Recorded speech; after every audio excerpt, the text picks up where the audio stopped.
శుభయోగం కళ్యాణం వైభోగం ఆనందరాగాల శుభయోగం రఘువంశ రామయ్య సుగుణాల సీతమ్మ వరమాలకై వేచు సమయాన శివధనువు విరిచాకె వధువు మది గెలిచాకె మోగింది కళ్యాణ శుభవీణ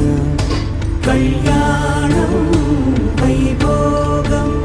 శ్రీరామచంద్ర